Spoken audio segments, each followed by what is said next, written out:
नमस्ते दोस्तों, मैं विजय ठक्कर और आप सबका स्वागत करता हूं हमारे एक नए वीकली एनालिसिस वाली वीडियो में। अभी आज के वीडियो में हम लोग डिस्कस करेंगे कि मार्केट अभी करेक्ट हो रहा है तो कहां तक जा सकता है। वैसे खराब मार्केट के टाइम पे हम लोग नए नए सपोर्ट ढूंढते रहते हैं और मार्केट नया नया सपोर्ट ब्रेक करते रहेगा, बट फिर भी हमारा काम है एनालिसिस करना। हम लोग वो चेक करेंगे और हम लोग सिल्वर की भी बात करेंगे क्योंकि अभी सिल्वर बहुत अच्छा खासा चल रहा है। और अभी रिसेंटली लास्ट वीक में ऐसा हुआ था कि सिल्वर ने तो हाई मारा था, बट जो सिल्वर के ईटीएफ है उसमें और सिल्वर के प्राइस में बहुत ज्यादा डिफरेंस आ गया था, मतलब ईटीएफ नीचे आ गए थे। तो उसका क्या रीजन है उसके बारे में बात करेंगे। और आज मैं आप लोगों के साथ एक ऐसा स्टॉक शेयर करने वाला हूं ना, जिसने ऐसे खराब माहौल में भी बहुत ज्यादा अच्छे वॉल्यूम के साथ एक अच्छा ब्रेकआउट दिया है, जो आपको ध्यान रखना चाहिए। और बाकी सारे सेक्टर्स की भी बात करेंगे कि कौन सा सेक्टर अभी भी स्ट्रांग है, जो हमें ध्यान रखना चाहिए जब मार्केट थोड़ा सा आप बोल सकते हो कि मार्केट थोड़ा सा रिवर्स होगा या मार्केट थोड़ा सा रुकेगा गिरने में, तब ये सारे सेक्टर्स ज्यादा परफॉर्म करेंगे। उससे पहले मैं आप लोगों को एक डिस्क्लेमर दे देता हूं कि मैं एक सेबी रजिस्टर्ड रिसर्च एनालिस्ट हूं। यहां पे मैं आप लोगों के साथ जो भी चीजें शेयर कर रहा हूं, जस्ट प्राइस एक्शन एनालिसिस आप लोगों के साथ शेयर कर रहा हूं और बताने की कोशिश कर रहा हूं कि कैसे अच्छे पैटर्न्स आपको देखने चाहिए, कहां पे आपको ध्यान रखना चाहिए। मेरा ये वीडियो बनाने का इंटेंशन कोई भी आपको बाइंग सेलिंग रिकमेंडेशन देना नहीं है। तो चलिए शुरू करते हैं मार्केट के बारे में। अब लास्ट वीक में हम लोग ने देखा कि मार्केट ने अच्छा खासा करेक्शन किया और हमने ये भी देखा कि सिर्फ निफ्टी ने नहीं, ओवरऑल सारे मार्केट ने, स्मॉल कैप मिड कैप, जो बैंकिंग फाइनेंशियल वाले मार्केट है वो स्ट्रांग है, उन्होंने भी करेक्शन दिया। अभी देखो हम लोग क्या करते हैं, निफ्टी के चार्ट से शुरू करते हैं। अब देखो ये निफ्टी का मंथली टाइम फ्रेम का चार्ट है और उसके ऑल टाइम हाई पे ऑलमोस्ट ये मंथ में हमने ऑल टाइम हाई बनाया था। यहाँ से अभी एक बड़ा रेड कैंडल बन रहा है। खैर अभी कुछ दिन बाकी है, उसके बाद हमारा ये मंथली कैंडल भी क्लोज हो जाएगा। बट अगर ये ऐसा क्लोज होता है तो मेरे हिसाब से this is not a good sign. आप यहाँ पे भी देख सकते हो, पहले भी अगर एक रेड पूरा बॉडी वाला कैंडल जब मंथली टाइम फ्रेम में आता है ना, तो ये एक थोड़ा कंसर्न की बात हो जाती है। और अब मार्केट को मुझे लगता है एक ही चीज बचा सकती है जो हमारे साइड से है, जो हमारा बजट है जो अभी आने वाला है फेब में। अगर ये बजट में कुछ अच्छा आया हमारे मार्केट को लेकर, तो हमारे लिए एक अच्छा एक रिलीफ हो सकता है। अदरवाइज मुझे ऐसा लगता है कि फिर दोनों तरफ से हमको मार पड़ेगी, जो ग्लोबल इशू हमारे लिए चल रहे हैं उसके साइड से भी, और एज वेल एज हमारा बजट भी खराब होगा तो हमारे लिए और ज्यादा खराब हो जाएगा। अब वीकली टाइम फ्रेम का चार्ट देखो। जब ये कैंडल बना था 2 वीक पहले, तब मैंने आपको बोला था कि this is not a good sign. और उसके बाद एक वीक मार्केट ने थोड़ा पॉज लिया एंड अगेन ये वीक में मार्केट ने अपने जो इंपॉर्टेंट स्विंग लो को ब्रेक किया है, विच इज 25,318। अभी हमारा जो सबसे इंपॉर्टेंट सपोर्ट है वो है 24,370, जो ये स्विंग लो है आप यहाँ पे देख रहे हो। अगर ये स्विंग लो भी ब्रेक हो जाता है तो फिर हम लोग एक आप बोल सकते हो कि लॉन्ग टर्म चार्ट हमारा जो है वो इन शॉर्ट बिगड़ जाएगा। अब डेली टाइम फ्रेम का चार्ट देखो, ये वीक में हमारा मोस्टली सेलिंग ही हुआ है। अब यहाँ पे एक अच्छा कैंडल बना था, जो एक तरीके से आप एक डोजी बोल सकते हो, थोड़ा बड़ा डोजी कैंडल है और उसका लो है 24,919। अगर ये भी हम होल्ड कर लेते हैं तो हमारे लिए अच्छा होगा। वैसे जिस तरीके से मार्केट में अभी सिचुएशन चल रही है, इतने छोटे सपोर्ट की हम रिस्पेक्ट करेंगे या नहीं करेंगे वो हमें आगे पता चलेगा। बट एज ऑफ नाउ तो ये चार्ट खराब ही है। और अगर आप बैंक निफ्टी का चार्ट देखो ना, तो देखो हम यहाँ अभी तक ये देख रहे थे कि निफ्टी थोड़ा वीक हो रहा है, बैंक निफ्टी वीक नहीं हो रहा है, बट अभी ये वीक में तो बैंक निफ्टी ने भी अच्छा खासा करेक्शन दिया है। और अगर आप यहाँ पे सपोर्ट की बात करोगे तो 57,628 का एक सपोर्ट है बैंक निफ्टी में। ये निफ्टी 500 का चार्ट है।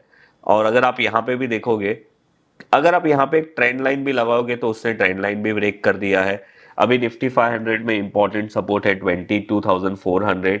और ये जो हमारा स्मॉल कैप 250 का चार्ट है, अब मुझे ऐसा लग रहा था कि यहाँ पे एक अच्छा डबल बॉटम बना है, बट ये वीक में अगेन आप देख सकते हो बहुत ही एक मैसिव रेड कैंडल से यहाँ पे एक अच्छा खासा ब्रेकडाउन हुआ है। Now this is again not a good sign. अगर ये ब्रेकडाउन में फॉलो अप आता है तो जो हमारा इंपॉर्टेंट सपोर्ट है वो है 13,427 का, और अभी हमारा जो मार्केट है वो ऑलमोस्ट 15,314 के आसपास चल रहा है। तो देखो, अभी सारे इंडेक्स को देख के सिर्फ एक ही चीज मुझे ऐसी लग रही है कि यहाँ पे अगर कुछ अच्छा हो सकता है तो वो होगा हमारे बजट के इसमें कुछ पॉजिटिव स्टॉक मार्केट के लिए न्यूज आए तो। उसके अलावा मुझे ऐसा लगता है अदरवाइज मार्केट एक अच्छा करेक्शन दे सकता है। और ऐसे सिचुएशन में मैं आपको फ्रैंकली बोलूंगा कि देखो, ऐसे सिचुएशन में ना आपकी ग्रोथ वाले स्टॉक काम करेंगे, मतलब ग्रोथ वाले इन द सेंस जो भी हाई ग्रोइंग कंपनी है जिनका क्वार्टर 3 का रिजल्ट अच्छा आ रहा है ना, वो टेम्पररी तो ऊपर जाएंगे बट वापस से नीचे भी आ जाएंगे। बिकॉज पैनिक वाली सिचुएशन में कुछ नहीं चलता है, ना वैल्यू इन्वेस्टिंग चलती है, ना ग्रोथ इन्वेस्टिंग चलती है, ना जो हमारी मोमेंटम की ब्रेकआउट वाली थियरी है वो चलती है। बिकॉज ओवरऑल सेंटिमेंट ही खराब रहता है।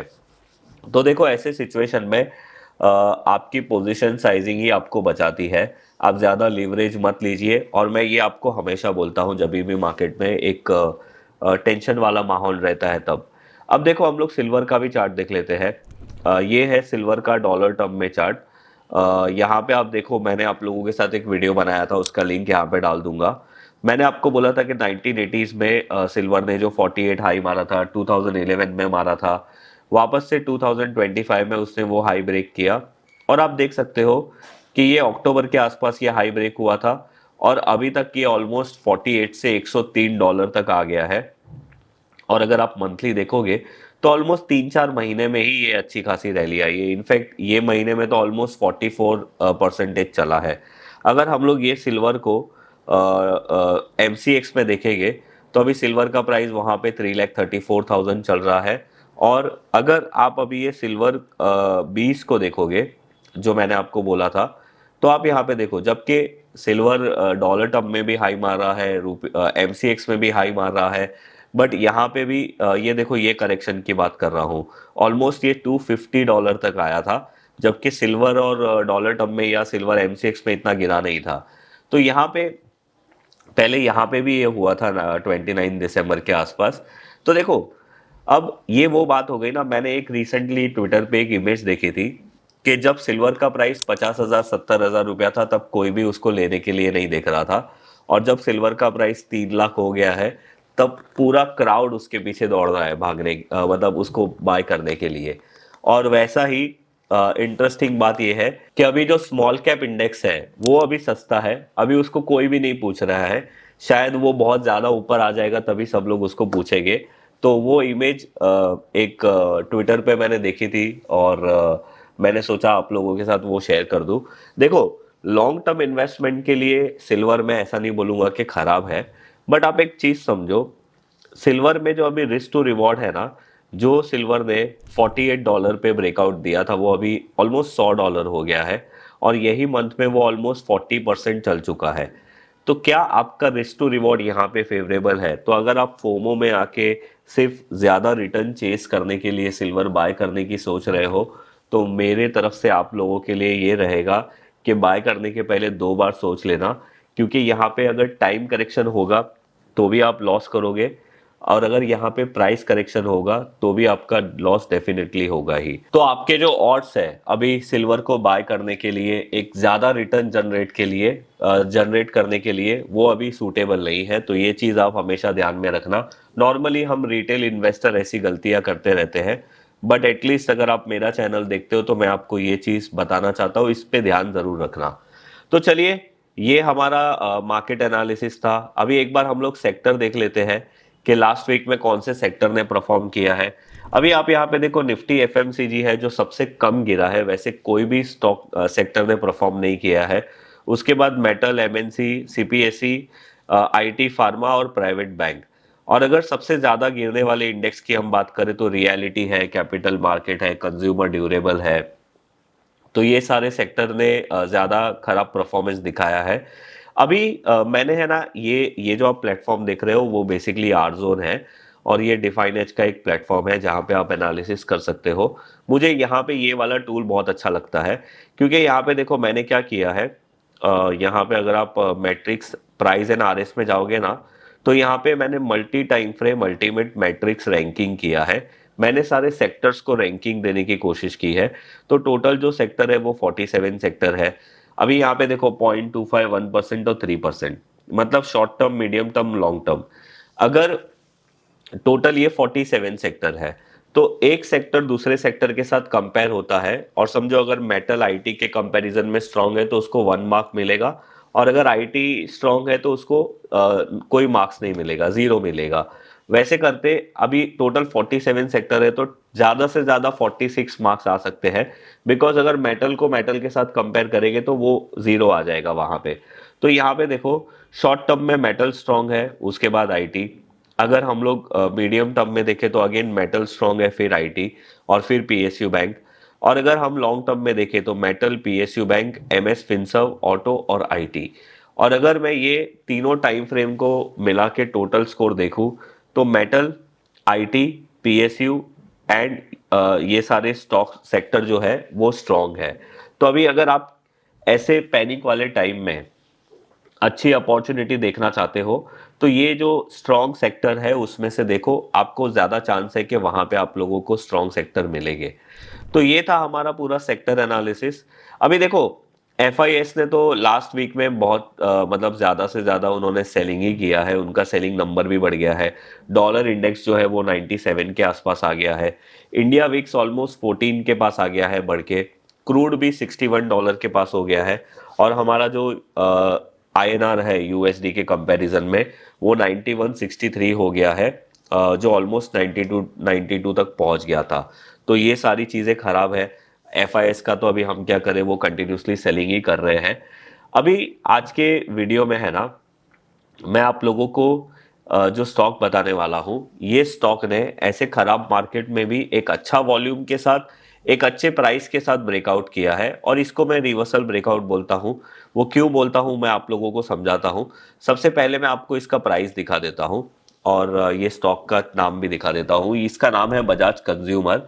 अब देखो, एक होता है हमारा मल्टी ईयर ब्रेकआउट का जो सेटअप होता है। जनरली जब ये बजाज कंज्यूमर 2015 और 2018 का ब्रेकआउट करेगा यहाँ पे 522 के आसपास, तब हम लोग इसको मल्टी ईयर ब्रेकआउट सेटअप बोलते हैं। एज ऑफ नाउ आप यहाँ पे देख सकते हो कि 2015 और 2018 के बाद ये स्टॉक ऑलमोस्ट नीचे गिर गया था, कोविड में 100 रुपीज या 120 के आसपास आ गया था। अभी 2019 के बाद ये स्टॉक यहाँ पे नैरो कंसोलिडेशन कर रहा था, और रिसेंटली इसने यहाँ पे ब्रेकआउट भी किया था। अब देखो, जुलाई 2024 में भी इसने अटेम्प्ट किया था, और जब वो अटेम्प्ट कर रहा था तब उसका हाई था 286 से 290।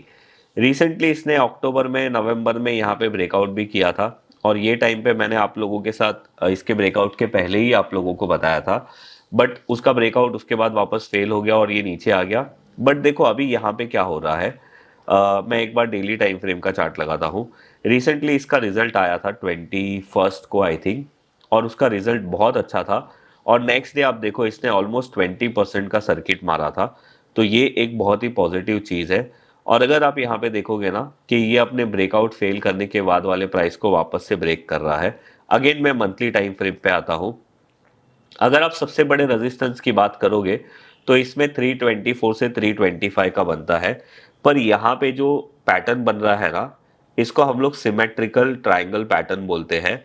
और ये सिमेट्रिकल ट्रायंगल पैटर्न जो है वो बुलिश रिवर्सल भी हो सकता है और बेरिश रिवर्सल भी हो सकता है। अब ये जो चीज़ है ना, ये एक बहुत अच्छी चीज़ है।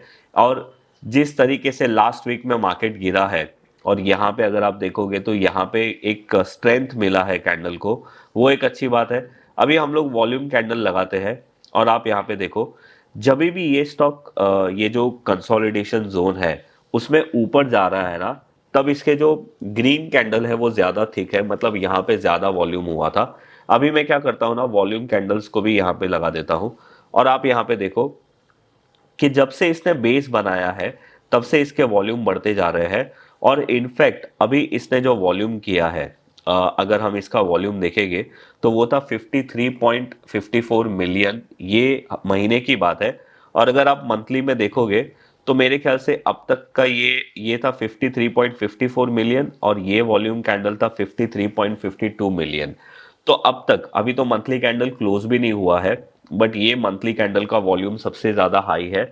और अगर आप वीकली टाइम फ्रेम पे देखोगे तो वीकली टाइम फ्रेम पे भी आप लोगों को क्लियरली दिखेगा कि ये लास्ट वीक का वॉल्यूम कैंडल सबसे ज्यादा हाई था। और हाँ, इसका जो अभी रिजल्ट आया था वो भी अच्छा पॉजिटिव रिजल्ट था। अगर आप कोई फंडामेंटल फॉलो करते हो तो मुझे बताना कि उसके रिजल्ट में ऐसा अच्छा चीज क्या है जो ये स्टॉक इतना अच्छा परफॉर्म कर रहा है। अब देखो, अगर हम लोग एक सिंपल चीज की बात करें कि ये जो सेटअप है वो हमारा कब इनवैलिड हो जाएगा, तो अगर आप यहाँ पे देखोगे ये स्टॉक वापस से 230 लेवल को ब्रेक कर देगा तो ये सेटअप हमारा इनवैलिड हो जाएगा। अगर आप इसके अपसाइड रेजिस्टेंस की बात करोगे तो अभी इसका जो अपसाइड रेजिस्टेंस है वो इसका ऑल टाइम हाई है, विच इज 522 से 500। बट अगर आप इसकी सिमेट्रिकल ट्रायंगल की रेंज भी कैलकुलेशन करते हो ना, और उसको ब्रेकआउट के बाद लगाते हो, तो आप देखते हो कि उसकी रेंज का कैलकुलेशन भी 500 रुपीज आ रहा है। तो ये दोनों चीजें सेम है। तो मुझे ये स्टॉक बड़ा इंटरेस्टिंग लगा तो मैंने सोचा आप लोगों को बता दूं। इसके अलावा और एक स्टॉक है एमक्योर फार्मा करके।